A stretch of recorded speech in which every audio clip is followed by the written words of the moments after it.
আপনারা তো রাস্তাঘাটে অনেক ভিক্ষুক দেখেছেন যারা রাস্তায় বসে শুয়ে তাদের কায়দা কানুন অনুযায়ী ভিক্ষা করে থাকে। তবে আপনারা কি জানেন এদের বাইরেও আরও এক প্রকার ভিক্ষুক আছে যারা সিজনাল ভিক্ষা করে? আচ্ছা, আমিই বলছি। এই যেমন ঈদ বা কোনো প্রকার উৎসব আসলে তারা তাদের ভিক্ষাবৃত্তি চালিয়ে যায়। ফেসবুকে অন্যের কাছে শাড়ি, চুড়ি, পাঞ্জাবি উপহার চেয়ে বসে। ঈদ আসলেই এদের আনাগোনা একটু বেশিই দেখা যায়। যদিও তাদেরকে প্রথম দেখাতে আপনি বড়লোক ভেবে আমার মতোই ভুল করবেন, কিন্তু তাদের আসল পরিচয় হলো তারা আদৌতে ডিজিটাল ভিক্ষুক। বিশেষ দিনগুলোতে নতুন শাড়ি, পাঞ্জাবি দিলে নাকি সোয়া পাওয়া যায়, আবার এসব নাকি দিতেই হবে।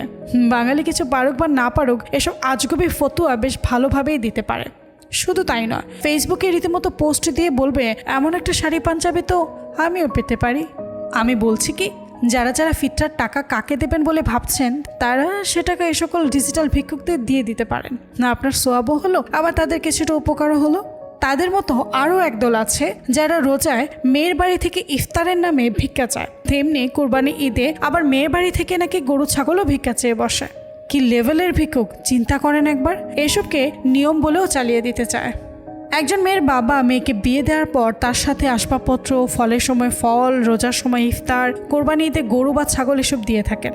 এসব নাকি দিতে হয়, আর দিলে নাকি মেয়ে ভালো থাকে। একজন বাবাকে পথে বসিয়ে ঠিক কোন মেয়ে ভালো থাকে তা আমার জানা নেই। এসব লোভী ভিক্ষুকদের কারণে কত বাবা, কত মেয়ে যে কতটা অসহায় জীবন পার করছে তার বলার অপেক্ষা রাখে না। সত্যি কথা বলতে উপহার দেওয়া নেওয়া সুন্দর, এতে আন্তরিকতা বৃদ্ধি পায়।